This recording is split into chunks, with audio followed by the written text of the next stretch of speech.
Hey, what's up everybody, and welcome back to another episode of News Dose, where I give you all of the latest gaming news. And today we have a big one. One of the premier PlayStation 5 titles may have slipped online by a third-party company, so we are going to discuss that and whether or not it will actually happen.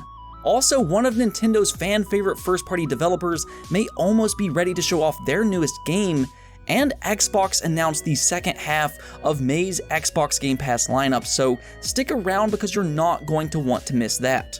Before we get into all that though, let's go over some of the quick news first, and right away we have quite a few release dates. So the highly anticipated Valorant, developed by the League of Legends developers Riot Games, will officially be launching on June 2nd. This is actually really big news too, because I do think that this is going to be the next big competitive shooter to hit the market. Riot Games have already confirmed that the beta alone has been bringing in around 3 million players on a daily basis, which is incredible for a beta. Once this officially launches, I do expect this game to explode online, as it already has a pretty big following on Twitch. That is how they have been advertising this game, and you had to link your Twitch channel to get into the beta if I remember correctly, so it seems that worked out really well for them. Now this will only be available on the PC platform when it first releases, and if you have ever played Counter-Strike or Overwatch, I think you'll feel right at home with Valorant. It really seems to be a mix between the two. And speaking of PC, yes, Sea of Thieves will be coming over to the Steam platform on June 3rd, so the first week of June will be a big one for PC fans. I actually do think that Sea of Thieves could potentially do really well on Steam as well. Sea of Thieves didn't exactly have the greatest launch in the world, with being a little bit bare bones, or at least with critical reception that is, but as time has went on, it really turned out to be a great game. It has just so much more content than it used to. It's a ton of fun to play, especially if you're playing with your friends, and honestly, it's just such a unique game. I don't think anything else quite plays like Sea of Thieves and how the naval battles work. So I do think that Steam players are really going to enjoy this one, and the Sea of Thieves community is about to get even bigger. As a side note, I'm loving the fact that Xbox is supporting the Steam platform more and more, because really it just gives games just so much more potential to be successful, and most importantly, more people will get to enjoy the game. And I'll say this right now, I played Sea of Thieves on PC over my Xbox One X because it just looks phenomenal on PC. The water is just absolutely stunning in Sea of Thieves. And for another release date, which was a surprise out of nowhere, and that is Journey to the Savage Planet, which is out right now on the Nintendo Switch. Yeah, I mean, it just released out of nowhere on the Switch, so you can go play that right now. I know this game didn't get stellar reviews or anything like that, but I'll say this, I enjoyed this game a lot. It's like a weird 3D Metroidvania with an emphasis on platforming. I actually did review this game earlier this year, and I don't remember the score I gave it, but I do think it was around a 9. I really did like it that much, so for you Nintendo fans, I would highly recommend this game, so go check that one out.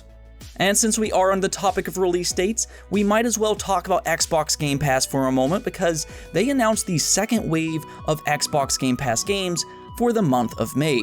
Now, there aren't any major surprises here, as we did talk about Alan Wake coming over to Xbox Game Pass. I believe that was last week, but there are some really great titles here.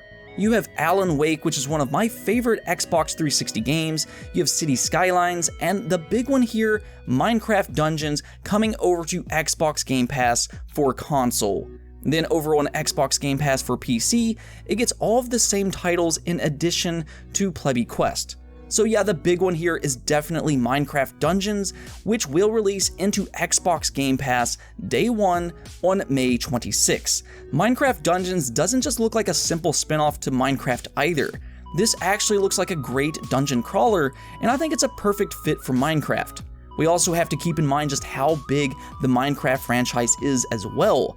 It was just announced a few days ago that it has sold over 200 million copies worldwide with 126 million monthly players.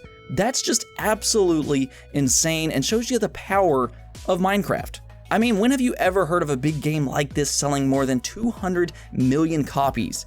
I mean, you just do not hear that type of thing, so Minecraft Dungeons launching into Xbox Game Pass is a really big deal and could bring in a lot of new subscriptions to the service, especially if it ends up being as good as it looks.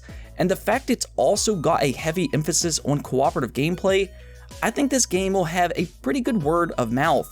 So yeah, Xbox Game Pass with another good month, and now that I think about it, I think this is the third month in a row where Microsoft has launched a first-party game into Xbox Game Pass. We had Ori and the Will of the Wisps back in March, then you had Gears Tactics last month, and now you have Minecraft Dungeons.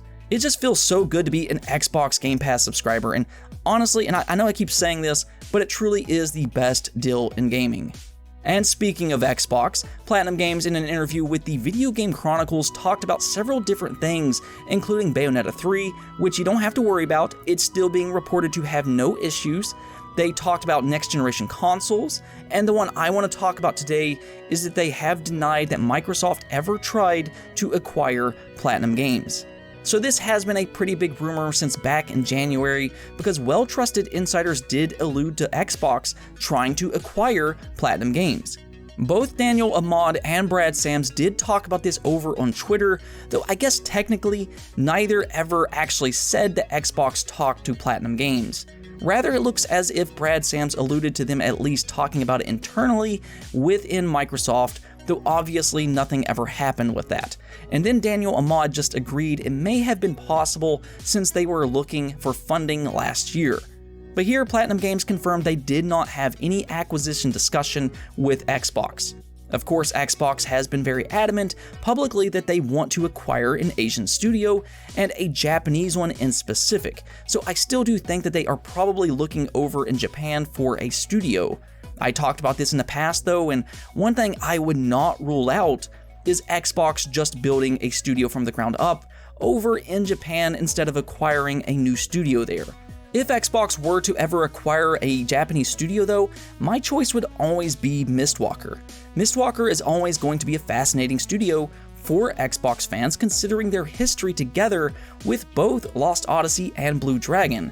But for the time being, all we really know is that Xbox and Phil Spencer wants a Japanese studio. Moving on though, and this next story is really interesting. So Sony still hasn't actually announced any of their big games for the PlayStation 5, and I think by this point we pretty much all assume that they will announce these games early in June. But maybe a third-party company got a little ahead of Sony here and may have just let it slip by announcing a PlayStation 5 launch title, or at least that's how it appeared at first. So here's what happened. A third-party company by the name of Next Level Gaming, which develops professional racing cockpits, decided to post this little picture here asking fans, what racing game are you most looking forward to in 2020? Well, when you look at the picture, one game really stands out here, Gran Turismo 7. I mean, of course, Automobilista 2, Dirt 5, and F1 2020 are all set in stone to happen in 2020, but Sony has not announced a Gran Turismo 7, so of course the gaming community has been wildly speculating on if a Gran Turismo 7 will actually launch side by side with the PlayStation 5. Of course, Gran Turismo is one of Sony's biggest franchises, and it once was the biggest franchise for Sony. Back when the PlayStation 2 was out, both Gran Turismo 3 and 4 sold more than 10 million units, and I believe it was actually close to 15 million if I remember correct. These games are especially huge in Europe, so a Gran Turismo 7 would be a big launch title. Though here's the thing, Next Level Racing later on had this to say. Our team has recognized that a recent post by using a logo has been misinterpreted by media and it does not reflect any information from our end, and we deny knowing any information regarding the launch of GT7. There have been assumptions made in the media that are quite simply untrue. Due to this, we have decided to take down our previous social post. Our graphic design department used the mock logo that circulated on the internet. We do apologize for any confusion that this might have caused. So there you have it. It looks to be a simple mistake, though gaming fans are highly questioning this. Many people do believe that Next Level Racing did let this slip, and now they're just trying to cover for themselves. I guess we probably won't have to wait for too long to find out officially, because the PlayStation event will probably take place in early June, and if there is a Gran Turismo 7 coming, it will probably be announced there. It really would be a huge launch title though, considering just how popular the Gran Turismo franchise is. And I'm just going to throw this out there, but I would not rule out Gran Turismo Sport just getting some kind of big update for the PlayStation 5 as well. I would prefer Gran Turismo 7, but I wouldn't rule that out just yet. I will ask you though, do you think that Gran Turismo 7 will launch side by side with the PlayStation 5, or do you think that Next Level Racing really does not know anything at all? Let me know in the comments below. And on to our next topic, we have Monolith Soft, the developers behind Xenoblade. Of course, the Xenoblade remake will be releasing next week on May 29th for the Switch, but here's something exciting to look forward to. So apparently in a Famitsu interview with Monolith Soft, they did talk about their next game after Xenoblade Definitive Edition, and it may be closer to releasing than what you think.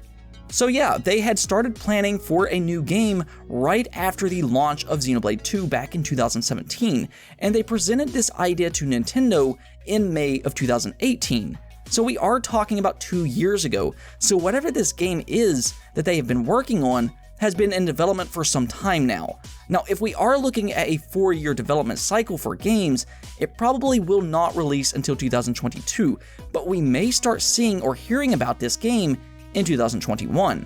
In the meantime, of course, we have the Xenoblade remake to look forward to, so Monolith Soft right now are just pumping out games.